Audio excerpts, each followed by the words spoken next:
Very good morning to all my dear students. कैसे हैं आप सब। तो नेक्स्ट टॉपिक आ गया है diffusion, matter in our surroundings का। तो ये स्टडी करना है आज हमको अपने इस क्लास में, ठीक है।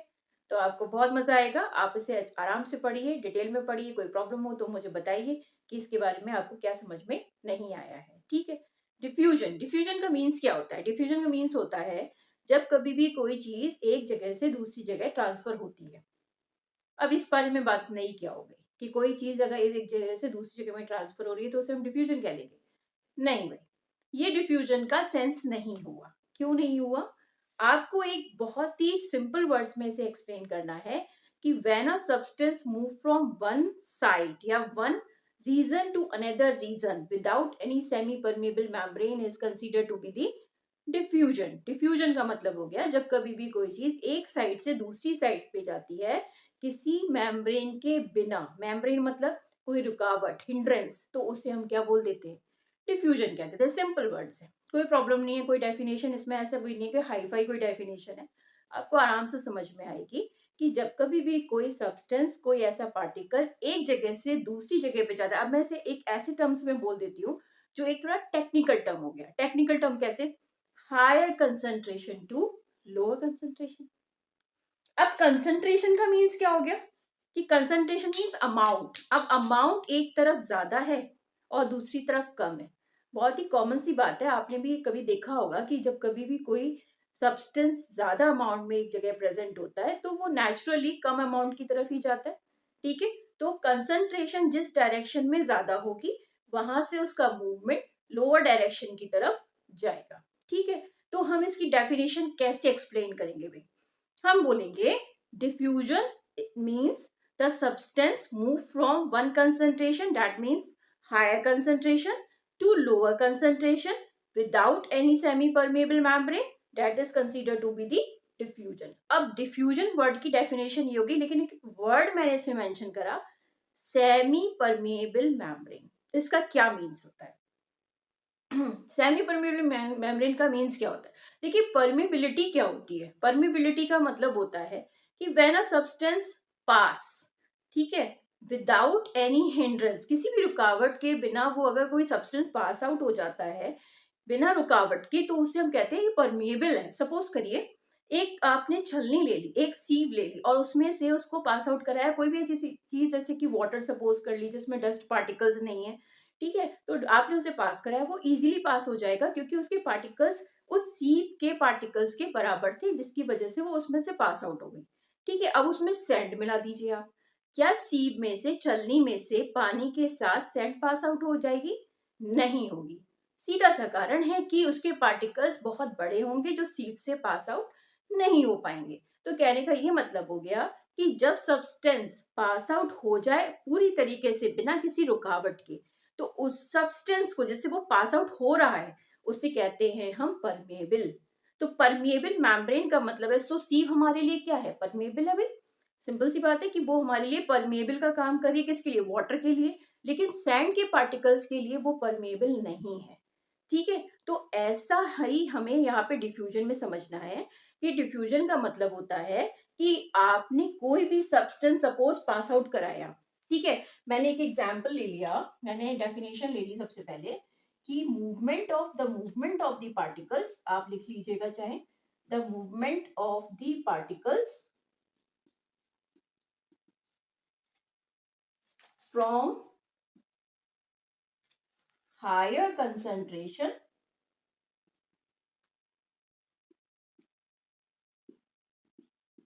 To lower concentration. कंसंट्रेशन में मैंने यहाँ पे शॉर्ट में लिख दिया है without any semi permeable membrane, SPM, short में लिख लीजिए SPM, semi permeable membrane. Semi का मतलब क्या होता है भाई? सेमी का मतलब होता है पार्शियली, परमेबल मतलब जो पास आउट हो जाए। तो ऐसी मेम्ब्रेन जो सभी चीजों को पास आउट नहीं करेगी, ठीक है। लेकिन यहाँ तो विदाउट बोला है ना, इसका मतलब क्या हुआ कि डिफ्यूजन का मतलब हो गया कि कभी भी कोई सब्सटेंस हायर कंसंट्रेशन से लोअर कंसंट्रेशन में आराम से चला जाएगा विदाउट एनी रुकावट, हिंड्रेंस, तो उसे क्या बोल देंगे, डिफ्यूजन कह देंगे। सपोज एक एग्जाम्पल हम ले लेते हैं, देखिए अब एग्जाम्पल हमको तीनों में पढ़ना है। क्यों? क्योंकि ये सॉलिड, लिक्विड और गैस, ये तीनों में डिफ्यूजन होता है। सॉलिड में भी होगा, लिक्विड में भी होगा और गैसेस में भी होगा। सबसे पहले मैं एग्जांपल आपको गैसेस का बताती हूँ, जो हम बहुत ही फैमिलियर है इसके बारे में, हमने पहले भी पढ़ा है गैसेस के बारे में। जैसे कि एग्जांपल मैंने आपको बताया था इंसेंस स्टिक का, इसका एक एग्जांपल बताया था। क्या बताया था भाई? Incense stick.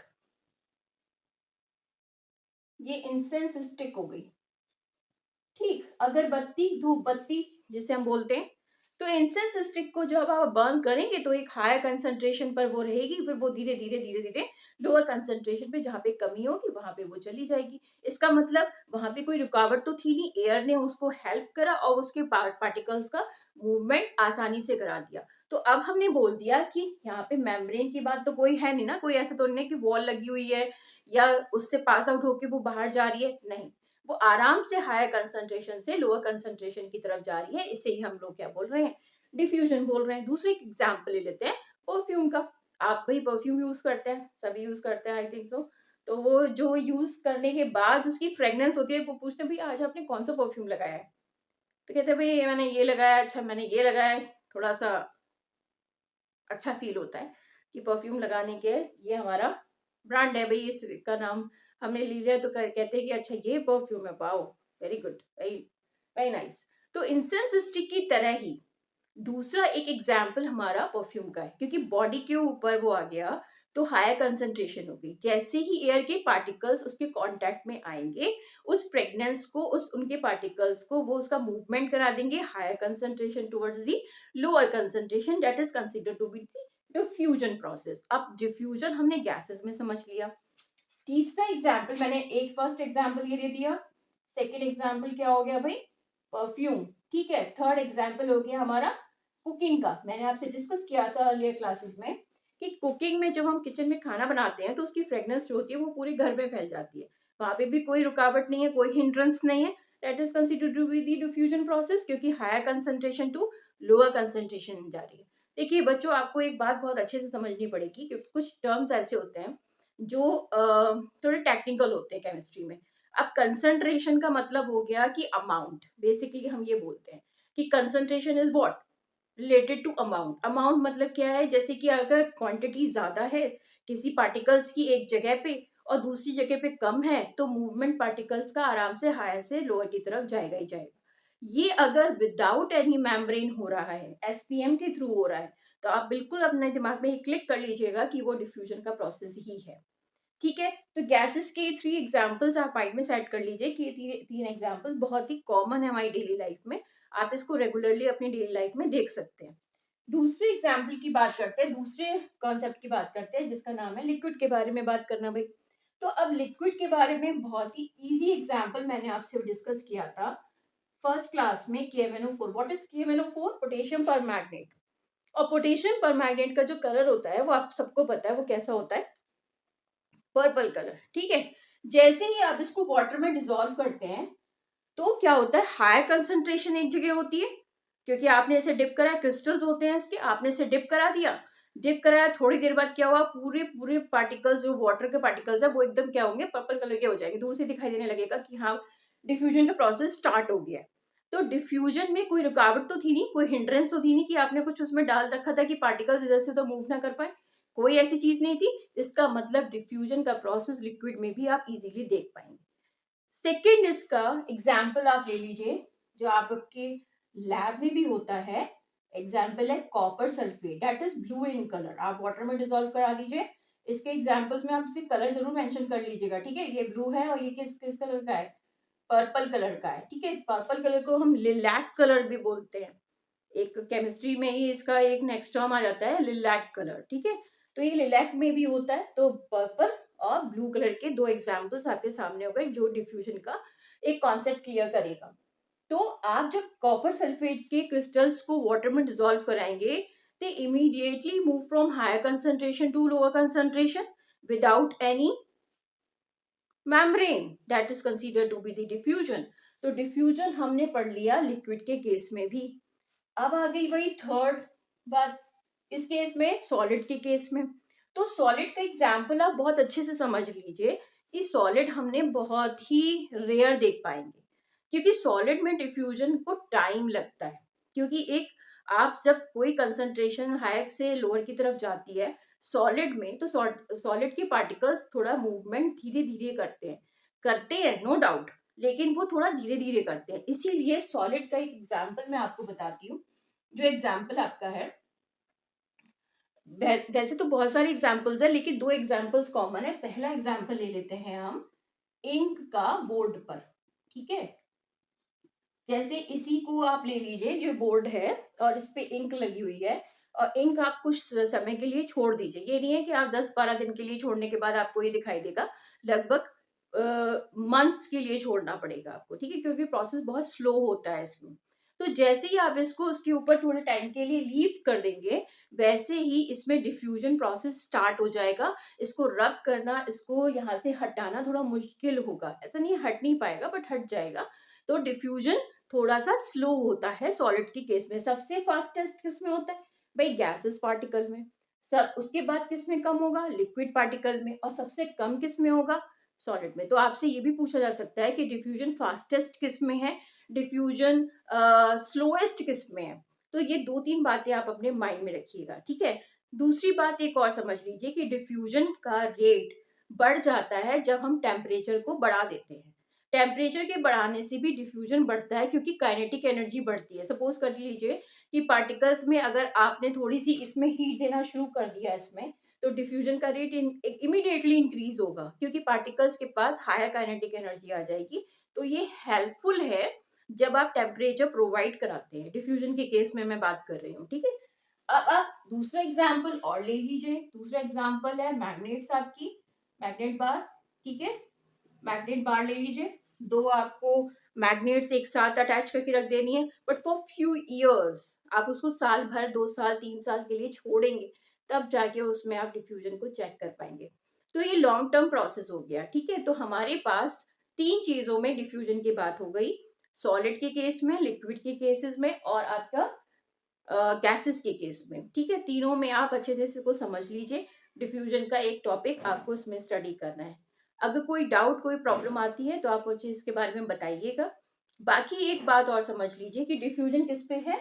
एक हमें इंपॉर्टेंट करके लिख लेना है कि डिफ्यूजन हो गया डायरेक्टली प्रोपोर्शनल टू टेम्परेचर।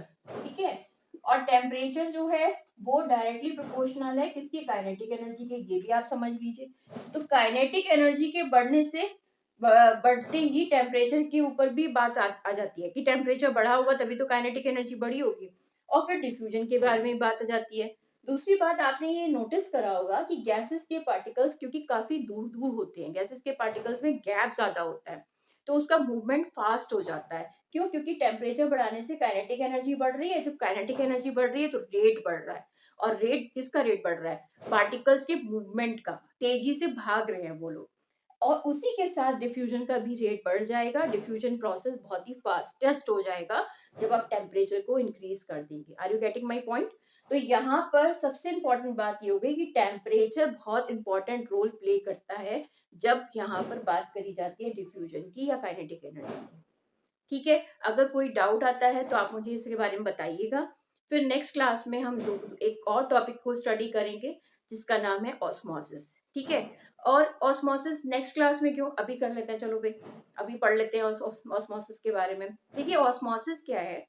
एक ऐसा टर्म है जो बायोलॉजी में ज्यादा देखने को मिलता है आपको। ऑस्मोसिस को मैं थोड़ा सा एक्सप्लेन यहाँ पे इसलिए कर रही हूँ क्योंकि अभी आप जब बायो स्टडी करेंगे तो आपको समझ में आ जाएगा कि ऑस्मोसिस कैसे रिलेटेड है और थोड़ा डिफरेंट है डिफ्यूजन से। ठीक है, थोड़ा समझ लेते हैं। देखिए, डिफ्यूजन और ऑस्मोसिस में क्या डिफरेंस होता है बेसिकली। यहाँ पे डेफिनेशन क्या लिखी है? The movement of the particles from higher concentration to lower concentration without any semi permeable membrane. ये डिफ्यूजन हो गया। ऑस्मोसिस में बस विदाउट की जगह with the help of semi permeable membrane हो जाता है। सेमी परमेबल मेम्ब्रेन की वजह से ही जब ये काम होता है तो वो ऑस्मोसिस की कैटेगरी में आ जाती है।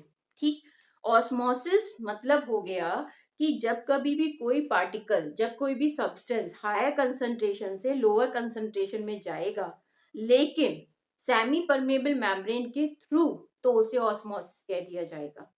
जैसे वाटर प्लांट्स में जब एंटर करता है तो ऑस्मोसिस होती है, ठीक है। जब वाटर से सॉल्ट को हटाया जाता है तो उसमें भी ऑस्मोसिस होता है, उसमें भी पार्टिकल्स को रिमूव कराया जाता है, जिसे हम कहते हैं ऑस्मोसिस। तो ऑस्मोसिस वर्ड जब आता है तब उसमें मेम्ब्रेन प्रेजेंट होती है। जब ऑस्मोसिस, ये सेमी परमेबल मेम्ब्रेन की बात नहीं होती है तो क्या होता है, डिफ्यूजन होता है। समझ में आ गया सबको इतनी बात? तो दोनों में डिफरेंस आप याद रखिएगा कि हायर कंसंट्रेशन लोअर कंसंट्रेशन जाता है, लेकिन जब जाएगा विदाउट मेम्ब्रेन तब डिफ्यूजन, और जब जाएगा विद मेम्ब्रेन तो ऑस्मोसिस। ठीक है, बाकी इसमें कोई डाउट आपको होता है तो मुझे बताइएगा। अब हम नेक्स्ट क्लास में जो स्टडी करने वाले हैं वो मैटर इन अवर सराउंडिंग्स का ही टॉपिक होगा, जिसमें सॉलिड लिक्विड गैसेस के बारे में डिटेल में पढ़ेंगे। वो आप ये पिछले जो टॉपिक्स हैं वो थोड़ा स्टडी अच्छे से करके आइएगा, क्योंकि जब मैं सॉलिड लिक्विड गैसेस के बारे में बात करूंगी तो मैं वो टेक्निकल टर्म्स यूज करूंगी, जैसे डिफ्यूजन है, कंसंट्रेशन है, ठीक है, टेम्परेचर है, ब्रोमीन का क्या नेचर है, इस टाइप से तो आपको पता होना चाहिए। तो आप थोड़ा सा उसको एक बार रीड आउट करके आइएगा, ठीक है। चलिए इतना आज की क्लास में रखते हैं। Have a good day. Thank you.